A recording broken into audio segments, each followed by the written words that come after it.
Assalamualaikum warahmatullahi wabarakatuh. Sahabatku semua, dimanapun kalian berada, semoga saja kita selalu diberikan rahmat dan hidayah oleh Allah Subhanahu wa Ta'ala, dan semoga saja rezeki kita selalu dilimpahkan. Amin amin ya rabbal alamin.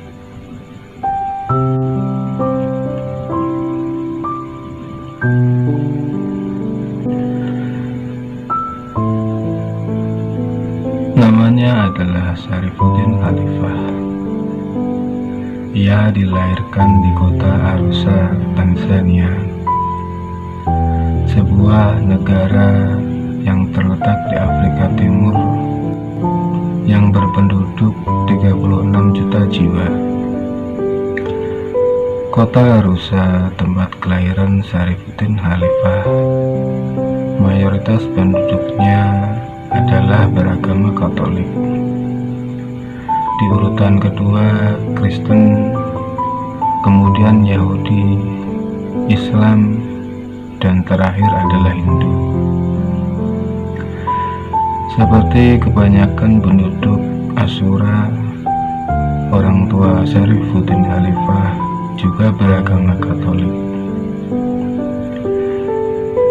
Ibunya bernama Domisia Kimaro, sedangkan ayahnya bernama Francis Fundi Gira.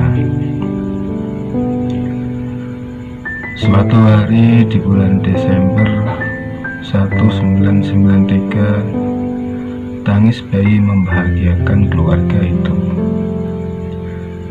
Sebagaimana pemeluk Katolik lainnya, Domisia dan Francis juga menyambut bayinya dengan ritual-ritual Nasrani. Mereka pun berkeinginan membawa bayinya itu ke gereja untuk dibaptis secepatnya. Tidak ada yang aneh saat mereka melangkah ke gereja. Namun, ketika mereka hampir memasuki altar gereja, mereka dikejutkan dengan suara yang aneh. Ternyata suara itu adalah suara bayi mereka. "Ibu, tolong jangan baptis saya. Saya adalah orang yang beriman kepada Allah dan Rasul-Nya Muhammad SAW." Mendengar itu, Domisia dan Francis gemetar. Keringat dingin keluar bercucuran. Setelah beradu pandang dan sedikit berbincang, mereka akhirnya memutuskan untuk membawa kembali bayinya pulang. Awal Maret tahun 94, ketika usianya melewati 2 bulan, bayi itu selalu menangis ketika hendak disusui ibunya. Domisia merasa bingung dan khawatir kalau bayinya kurang gizi jika tidak mau minum ASI. Mereka kemudian membawa si bayi ke dokter, tetapi diagnosa dokter menyatakan bayinya sehat dan baik-baik saja. Kekhawatiran Domisia tidak terbukti. Bayinya sehat tanpa kekurangan suatu apapun.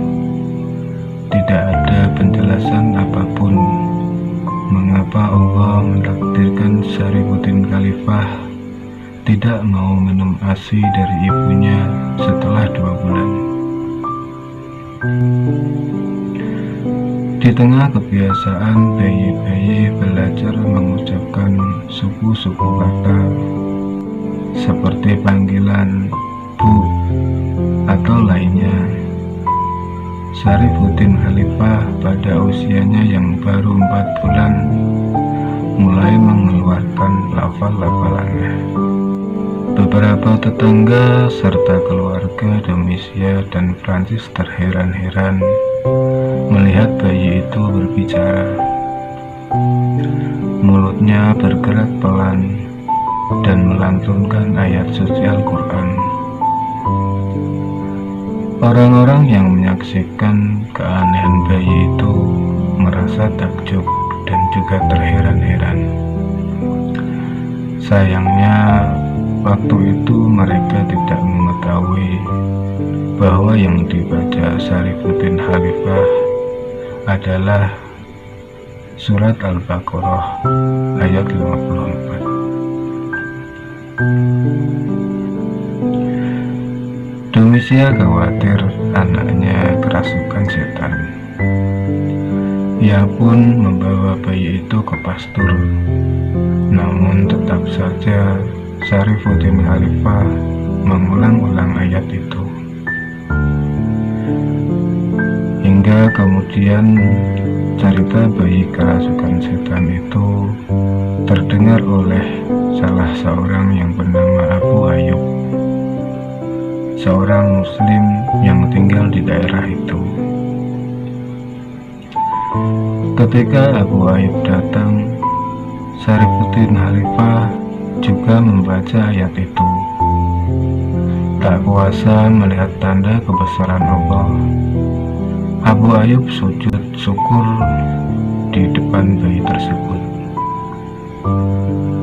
Francis dan Domisia, sesungguhnya anak kalian tidak kerasukan setan. Apa yang dibacanya adalah ayat-ayat Al-Quran, yang intinya ia mengajak kalian bertaubat kepada Allah, kata Abu Ayyub.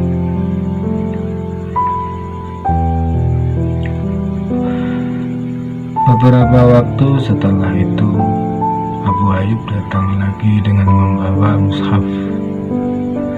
Ia memperlihatkan kepada Francis dan Domisia ayat-ayat yang dibaca oleh bayinya. Mereka berdua tentunya butuh waktu dalam pergulatan batin untuk beriman. Namun dengan izin Allah, keduanya pun akhirnya mendapatkan hidayah masuk agama Islam. Sesudah masuk Islam, itulah mereka memberikan nama untuk anaknya Syarifuddin Khalifah. Keajaiban berikutnya muncul pada usia 1,5 tahun. Ketika itu, Syarifuddin Khalifah mampu melakukan sholat serta menghafal Al-Quran dan Bible. Lalu pada usia 4-5 tahun, ia menguasai 5 bahasa. Pada usia itu, Syarifuddin Khalifah mulai melakukan dakwah ke berbagai penjuru Tanzania hingga ke luar negeri. Ribuan orang telah berkumpul di lapangan untuk melihat bocah ajaib itu. Usianya saat itu baru 5 tahun, tetapi namanya telah menjadi buah bibir karena pada usia itu ia telah menguasai 5 bahasa.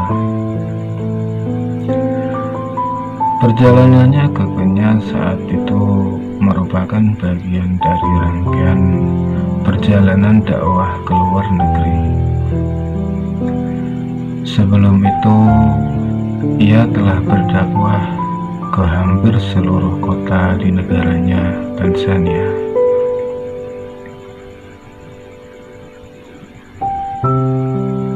Orang-orang agaknya tak sabar menanti. Mereka melihat-lihat dan menyelidik apakah mobil yang datang membawa Syarifuddin Khalifah.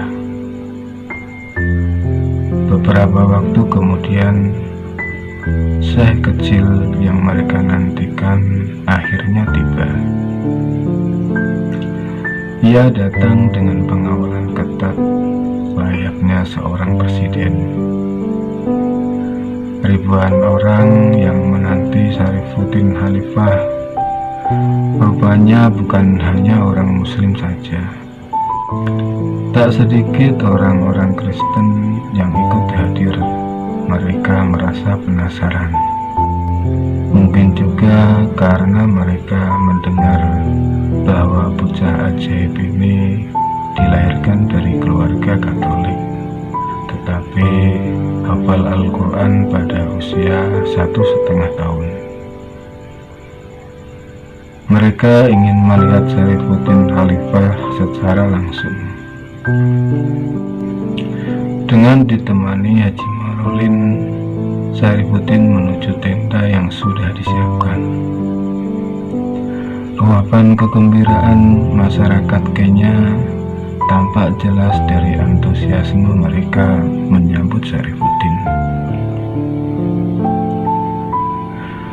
Wajar jika anak sekecil itu memiliki wajah yang manis, tetapi bukan hanya manis. Ada kewibawaan dan ketenangan yang membuat orang-orang Kenya takjub dengannya, mengalahkan kedewasaan orang dewasa. Kinilah saatnya Syekh cilik itu memberikan tausiahnya. Tangannya yang dari tadi memainkan jari-jarinya berhenti saat namanya disebut. Ia bangkit dari kursi menuju ke podium. Lalu setelah salam, ia memuji nama Allah dan bersolawat kepada Nabi. Bahasa Arabnya sangat fasih, diakui oleh para ulama yang hadir pada kesempatan itu. Hadirin benar-benar takjub, bukan hanya kagum dengan kemampuan berceramahnya, tetapi juga isi ceramahnya membuka mata hati orang-orang Kristen yang hadir pada saat itu.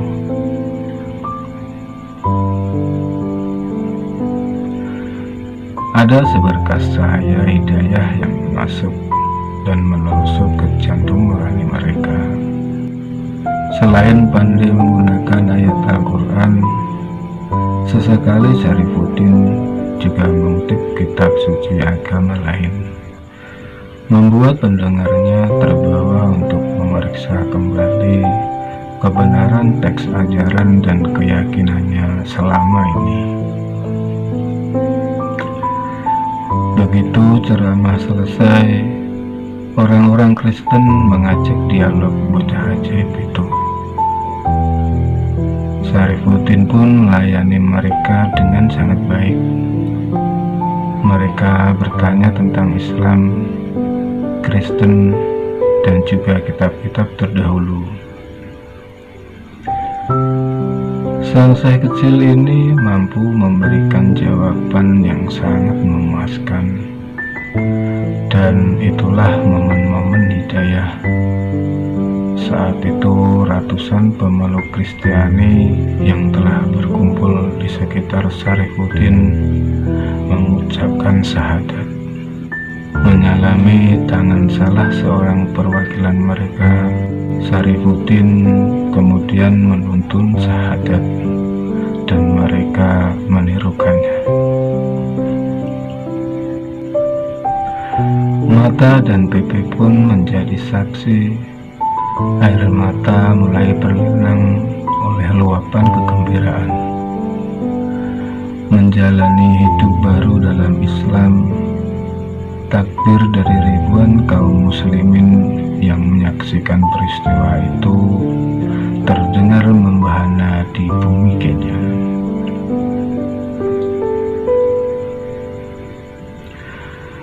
Bukan kali itu saja orang-orang Kristen masuk Islam melalui perantara bocah ajaib ini. Di Tanzania, Libya, dan negara lainnya, kisah nyata itu juga terjadi. Jika dihitung dan dijumlahkan, bahkan melalui dakwah Syarifuddin Khalifah, ribuan orang telah masuk Islam. Ajaibnya itu terjadi ketika usia Syekh kecil itu masih 5 tahun. Para ulama dan habaib sangat mendukung dakwah Syekh Syarifuddin Khalifah. Bahkan ulama besar seperti Al-Habib Ali Al-Jufri pun rela meluangkan waktunya untuk bertemu anak ajaib yang kini remaja dan berjuang dalam Islam.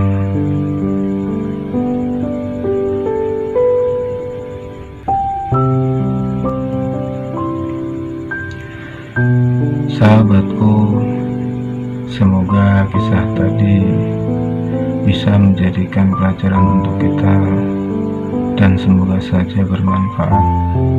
Wassalamualaikum warahmatullahi wabarakatuh.